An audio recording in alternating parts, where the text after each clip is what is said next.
since DerbyCon 5.0.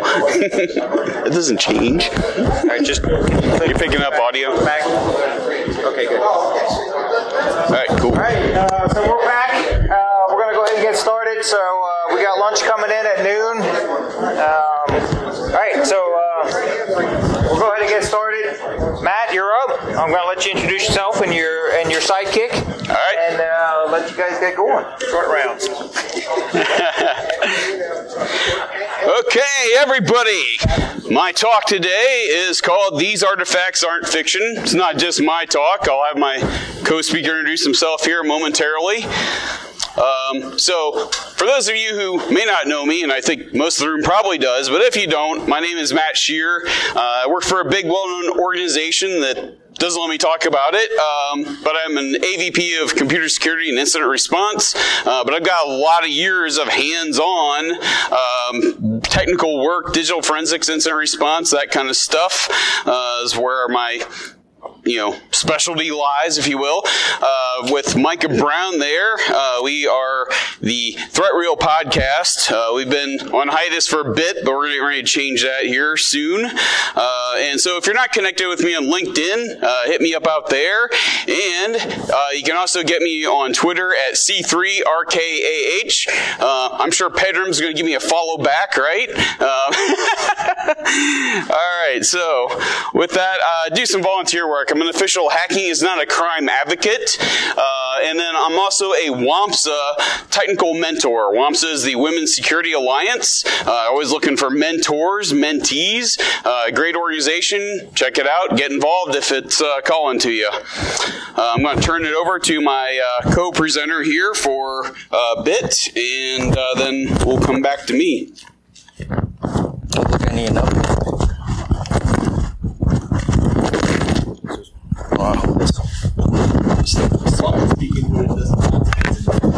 Okay, cool. Well, my name is Tuan Phan. This is my second time in the Dayton area. Thanks for the OISF for having me here with the rockstar himself. I'm an independent info security researcher. I also work in a big, well-known organization. I can't speak either. So I'm also an AVP to e-discovery, forensics investigations, / insider threat strategies. With that, yes, me and Matt here, we do have our day jobs. However, our opinion is expressed are basically solely on our own independent security research, and it does not express or reflect the view of our employers. So therefore, we are not lawyers. We're not driving Lamborghini or Ferrari. Last time I checked, we drive a Toyota. So this presentation is for educational purposes only. Please kindly consult with your qualified legal counsel before using of any of this, these techniques in your actual investigations or incidents. Due to the constraints of time and of our topics, this is out of scope. Third-party forensically sound, such as the memory capture, aka memory dump, there's imaging tools such as FTK, NCase, all the other stuff. We're not going to talk about the chains of custody or court case and trials, data handling, and acceptable practices, isolations, remote access, and when to disconnect or shut down your workstations during the incidents, data storage, data archival, and data write blocker. We'd be happy to talk more about it after our presentation. We'll be standing back there or during our breakout sessions.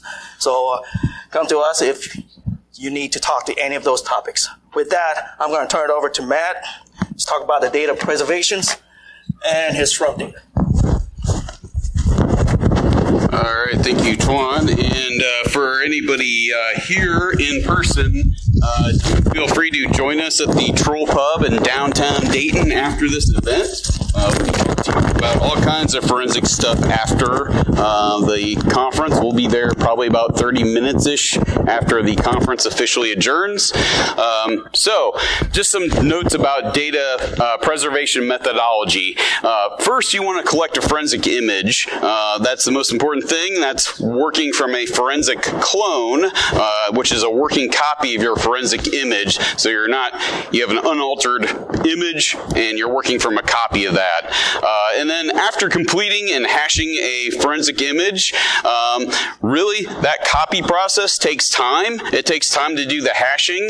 That really is probably a good point in time to start doing live acquisition type activities and getting a hold of, some of the things we're going to talk about here. And really, what's important is to minimize activities that could modify system data, access times, as much as possible. And really, that's what this talk is focused on. So I'm going to start things off talking about the Windows SRUM database. The System Resource Utilization Monitor, or SRUM for short, is built into Windows 8 and above. It's the system app history data. It gets recorded and stored in an ESE database named the SRUDB.dat file. That particular file lives under the Windows System 32 folder /SRU/SRUDB.dat. Think of the SRUM database as holding the same level of details typically found in most commercial EDR, XDR type platforms, but without the monitoring, the alerting, detection, or response capabilities. Now, some people have said, well, should I use this instead of the SIM? No, I would say use this in conjunction with your SIM. Use this in conjunction with things like Sysmon, if you have those things. Or if you don't have those things, or you encounter a situation where those things either aren't there, not working correctly, this is a great backup to fall on. Now, useful SRUM data. Okay, so the SRUM database was never intended to be used for forensic purposes by Microsoft. Consequently, more details are stored in there than you would ever actually find useful in a real-life investigation situation. So we're going to focus on the two ones I think that have the most forensic value, which are the application resource usage and the network usage. And so some free and open source options are the SRUM Dump 2 application out there on GitHub. It can be a little tricky to if it's not running right out of the box to get it running. Velociraptor is a open source project now basically managed by Rapid7. Thank you, and tell your Velociraptor team, Daryl, thank you. Nearsoft has some great free well, they're not really open source, but they're freeware applications that you can use for all kinds of stuff, but they've got some cool forensic capabilities. And so specifically, I'm going to talk about the application resource usage view and network usage view. And there's links to those. And again, if you don't have the slides, rather than frantically, if you go to slides.dfirmat.com, you can get a copy of this slide deck. It's out there right now. So feel free to grab a copy of that, and all these are hyperlinked, get you right where you want to be. Here's just kind of a quick example of the SRUDB.dat. And so it's probably a little hard to see here, but basically you got your record IDs. Your next column is the timestamp, which is very important for forensic investigations in order to timeline events. You have the application name, which will actually give you the path as it relates to on disk, and then it assigns everything in app ID. And then you have the user SID, which again is really useful for attribution. So you can understand when you're looking at this, you can tie it back to who did what, or at least under which user context something may have executed under. Here's a quick screenshot example, hopefully a little easier to see. Now the Nearsoft tools I talked about, you can either use it for the live SRUM database, or you can actually make a copy of it and then use this to view it offline. Now, if you're looking online, or you also dump out the registry, you get more detail than here. Here's like the worst case scenario offline, and you don't have the registry dump. Yeah, basically you're getting the timestamp, the application name. You've got the user SID as we talked about. You can see the time. You can also see bytes that are written and read, which is useful because if you're looking at something and you have an idea what it may have done, you can or if you're not sure, you can see the bytes involved there and get a better picture of this might be worth digging into a little further than something else. Network resource usage, same type of deal. You'll get timestamp data, a description of the app or the service that basically ran. Again, ties it back to the user SID. The network adapter specifically. So if you had multiple adapters, say Wi-Fi and hardwire Ethernet, you can figure out which adapter these things went through. And again, you get those bytes. You get those total byte sizes, which is really helpful when you're doing forensic investigation, because now you can tie into a specific application the amount of data that was sending back and forth and when it happened and which user context it happened on the system. So extremely useful. So some SRUM database conclusions. The Windows SRUM database helps us with identifying file execution, user attribution, activity correlation, and timelining of system events. And so now that we've tamed this through, I'm going to hand the mic back over to Tuan and let him talk to you about browser artifacts.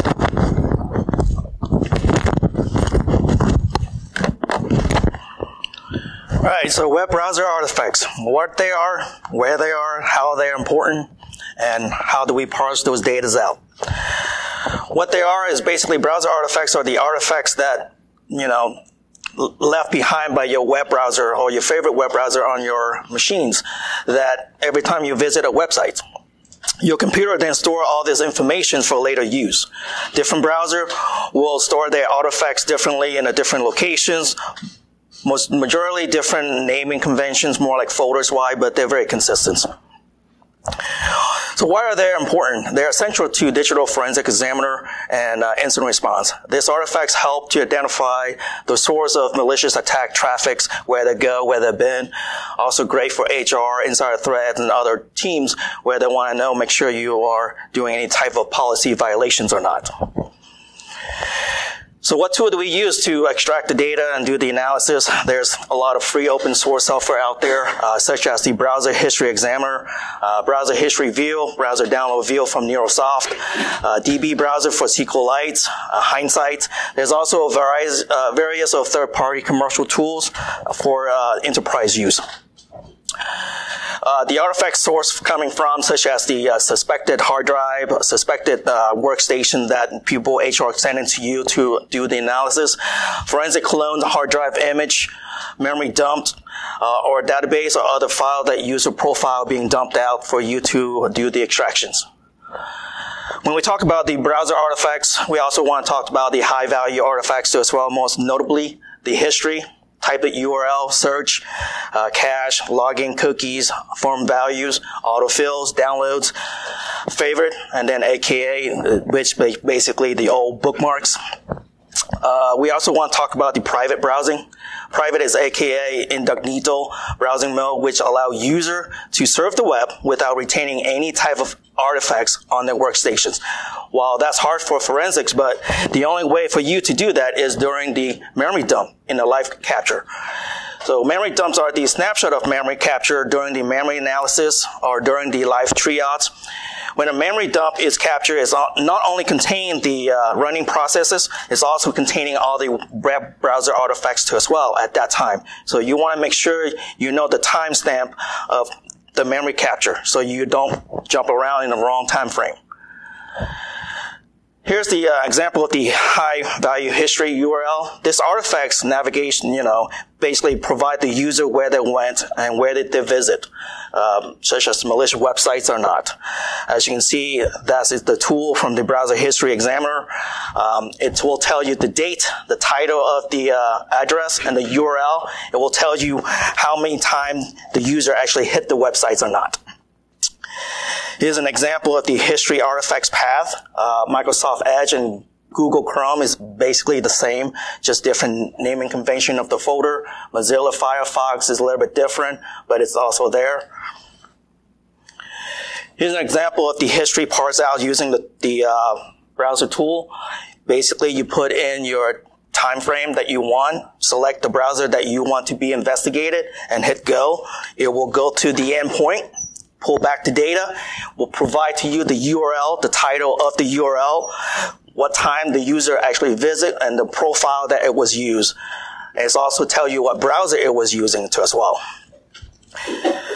You can also export it out to the Excel file for more details, do your inspections, and do the analysis. Provide the report to HR. You can also parse it out using the SQLite database browser too as well. Drop the table down, it will give you the row, and it will also give you the columns there. Same thing, it will give you the URL, the titles, the timestamps, and all that. Another high-value artifacts are the typed address URL. These artifacts contain any URL that is typed into the web browser address bar.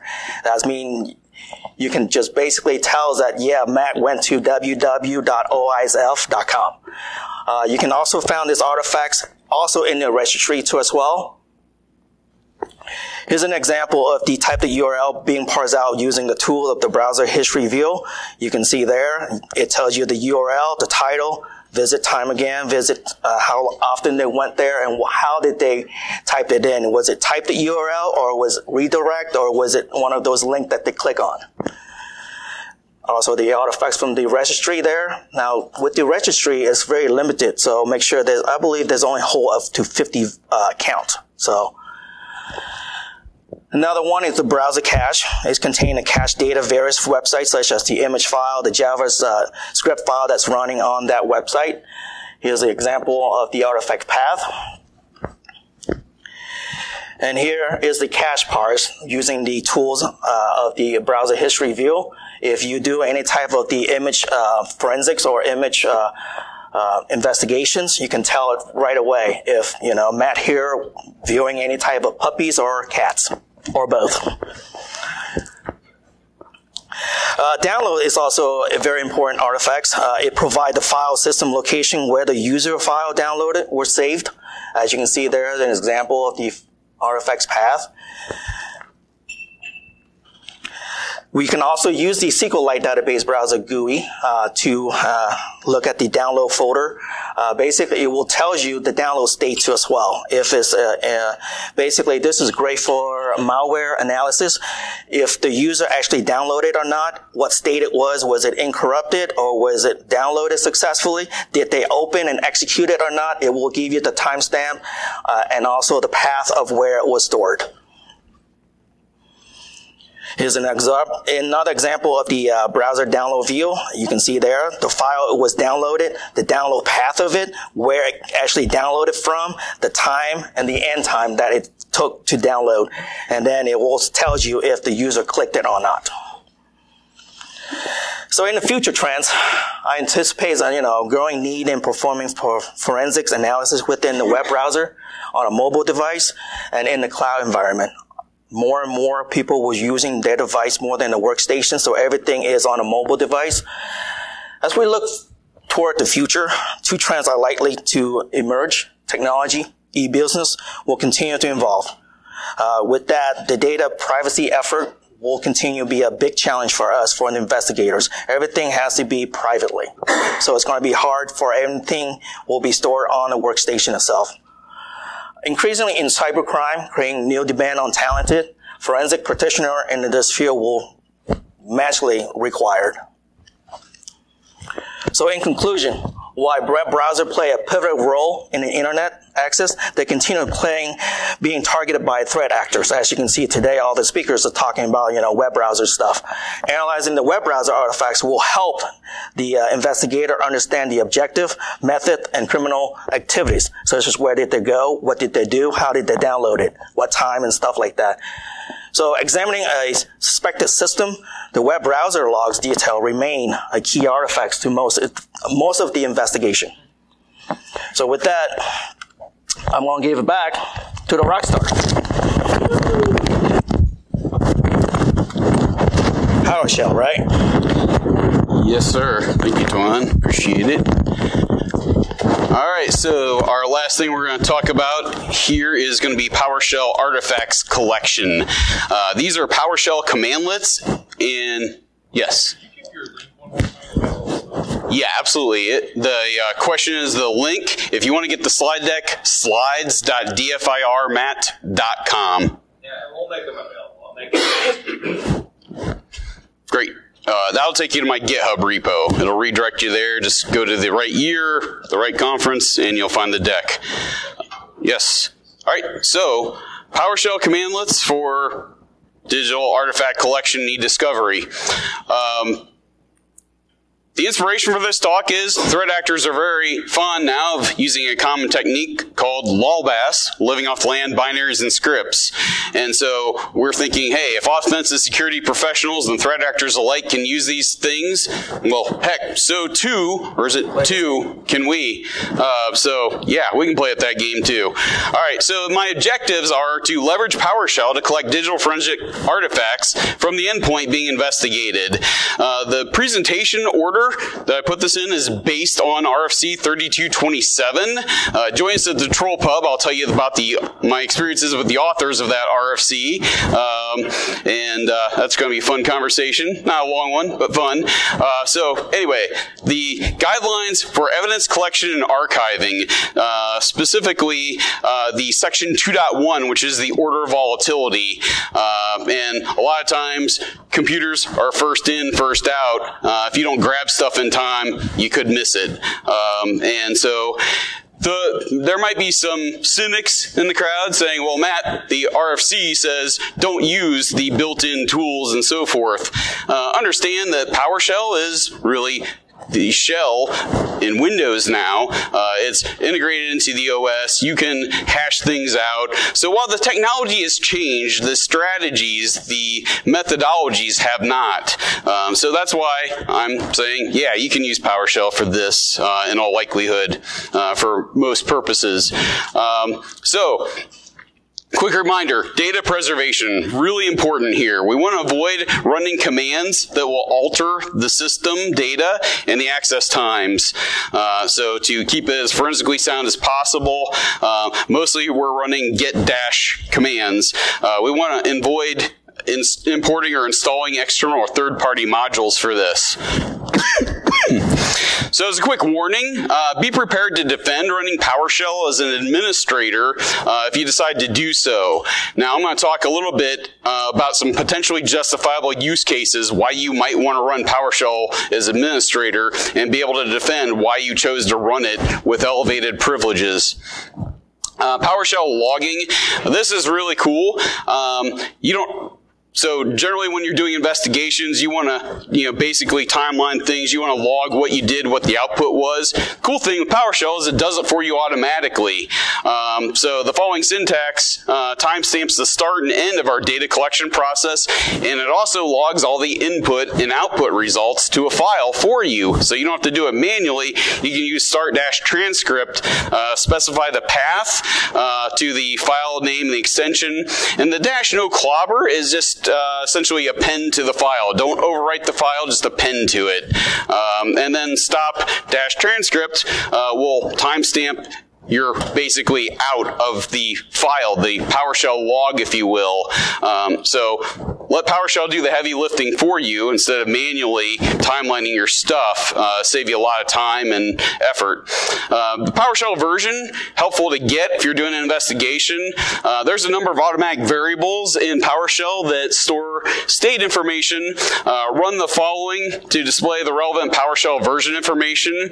And so your $PS version table will get you that.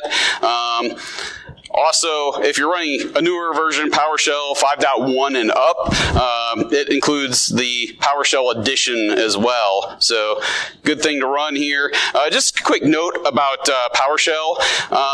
It truncates lengthy text output by default. Think of these format-list variations as verbose output options. So, the pipe format-list gives you a little more verbose output. The pipe format-list asterisk will give you very verbose output, and your format-list property asterisk essentially is like very, very verbose output. And everything I'm talking about today, I would recommend using the very verbose output here. So append everything I'm talking about going forward with the pipe format -list -property asterisk to get full details, because when you're trying to collect forensic artifacts, you don't want to miss things. You don't have missing data. Where you're not getting everything that you want. System time is a lot where we want to start investigations. So we talked a little bit about the importance of time stamping, and sort of for the purpose of correlation, it's very critical for forensic purposes. So you can run the get-date to get the date, get-time zone to not just get the date and time, but also understand what time zone the system is working in locally. Because sometimes logs are UTC or GMT, sometimes they're one time zone versus another, and when you work in an organization that spans multiple time zones or internationally, this can get really hairy really fast. So I recommend getting that. The get-uptime-since requires PowerShell 6 or newer to get, but it's helpful. You can still do the hard maths if you're running a lower version of PowerShell, but that's super convenient if you have 6 or above. So get-computerinfo-property OS last boot up time is incredibly helpful, because then you can see when the system actually booted up. Get-computerinfo-property OS uptime is super convenient because it does the hard math for you again. It literally tells you, okay, here's how long the system's been up and running. We talked about time zones, UTC, GMT time. Investigations are often easier when correlating timestamps using a neutral time zone of reference, which is sort of the nice thing about UTC and so forth. So if you use you can create a variable $time equals get-date, and then you can use the $time dot to universal time, and then basically it open start, close parentheses. That'll spit out the time in UTC, how it relates. Again, it makes it a lot easier going forward when you're trying to write reports, understand what happened when. Hashing files is critically important when you're looking at doing file analysis and so forth. So the get-file hash, you've got your file name and then -algorithm, and you got different options here. Probably the ones I use most are like MD5, if I just want to quick and dirty spit out what it probably is. MD5 isn't perfect. It's susceptible to collision attacks, those kinds of things. But for most investigative purposes, it's fine.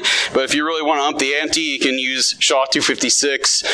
You can go even higher than that if you want. Just some different options there. Volatile network artifacts. These commandlets are useful for collecting the routing table, ARP, network traffic details, and DNS cache respectively. So get-net-route is going to give you the routing table. Get that -net neighbor, again, gets you that ARP detail. And then this can get a little tricky. So get-net TCP connection will give you the TCP connections that are active on the system. And since UDP is a connectionless protocol, the command is a little bit different. It's get-net UDP endpoint. So it's a little inconsistent, TCP versus UDP, but just be aware of that. And then get-DNS client cache is super helpful because that tells you everything that host has been resolving.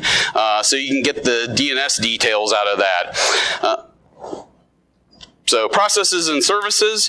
The following commandlets are used for obtaining a list of running processes and services on the endpoint being investigated, and they're just simply get-process and get-service respectively. Helpful to know what's running on a system and when.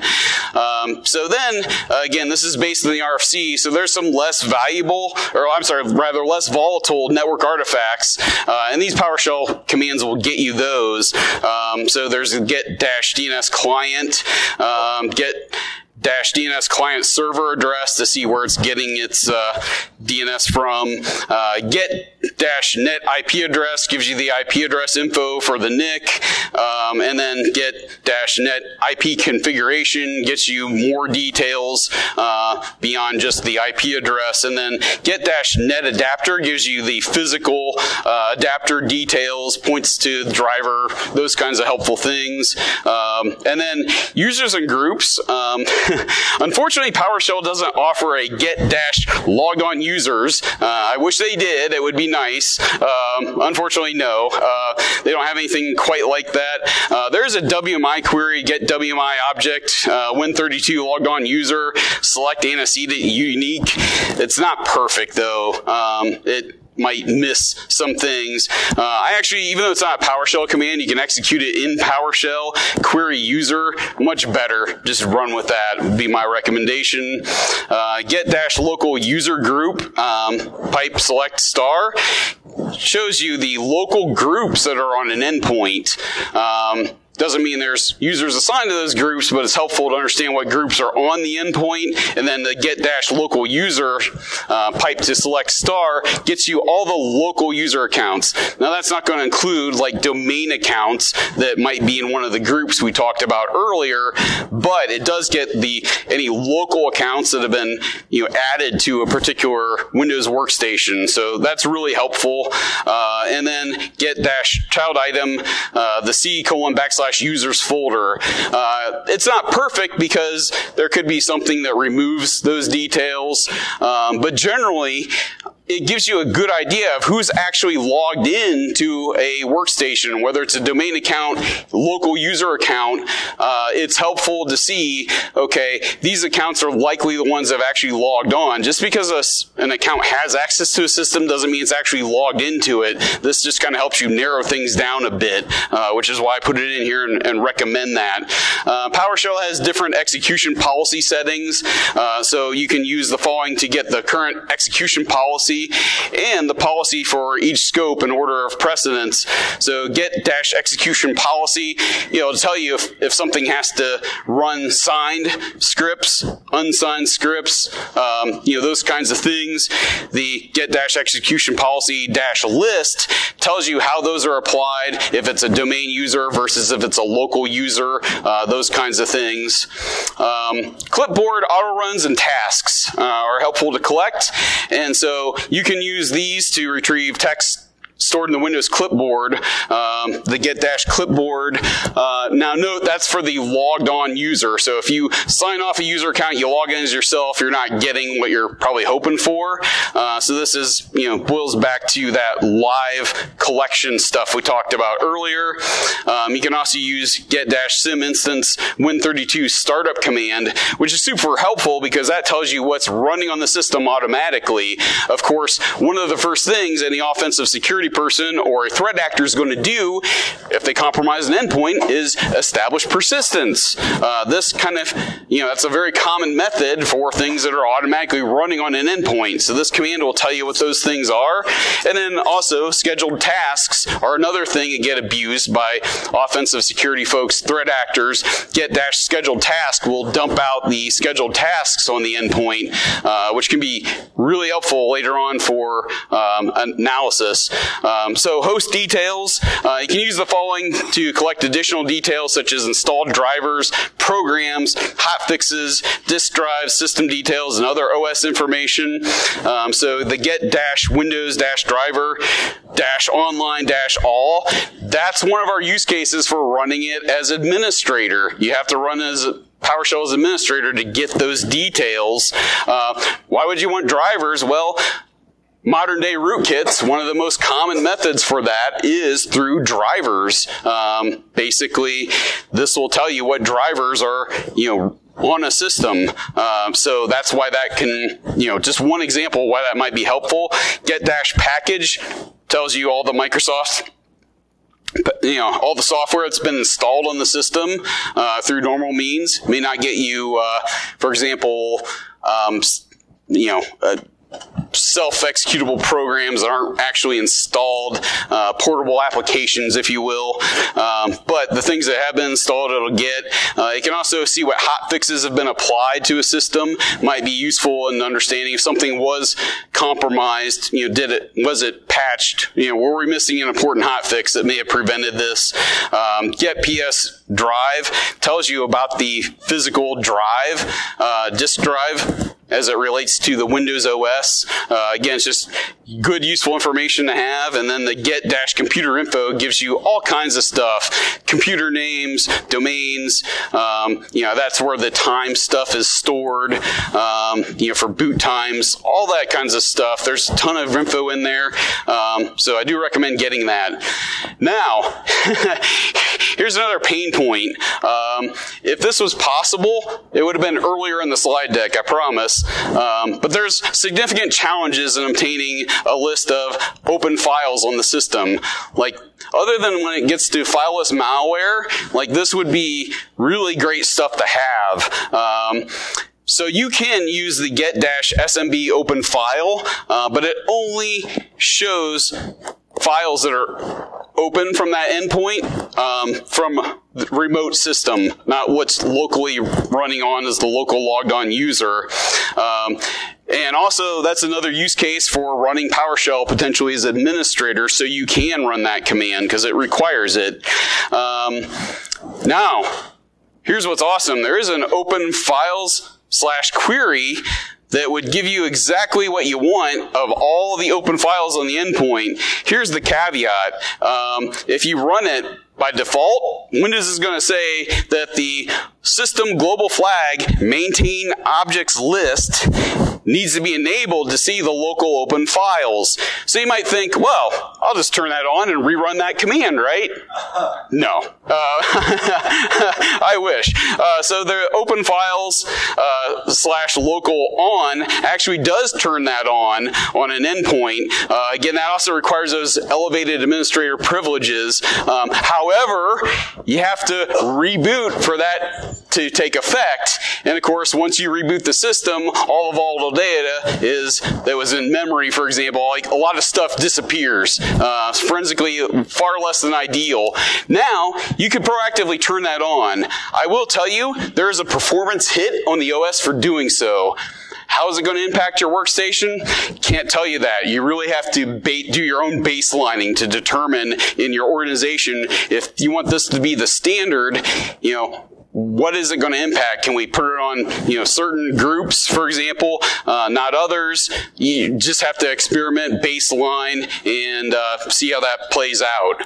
But it is super helpful to have if you do have it, obviously, because you can see any file that was open on the endpoint. Super helpful. So this just barely scratches the surface on this stuff. But the more PowerShell tips and tricks from Microsoft themselves, some great further reading here. Learn.microsoft.com, and you can see the /enus/PowerShell. All kinds of good stuff. In particular, a lot of the stuff comes out of the module Microsoft PowerShell.core page. Again, get the slide deck. You can check these things out and learn plenty more about PowerShell that is way out of scope for this talk. So, want to thank everybody here. I am going to open it up for questions and answers. And again, if you want a copy of our slide deck, slides.dfirmat.com. Feel free to hop out there, get this. It's got all those PowerShell commands in it. I'll make an announcement. Okay, good deal. Any questions? Yes. For those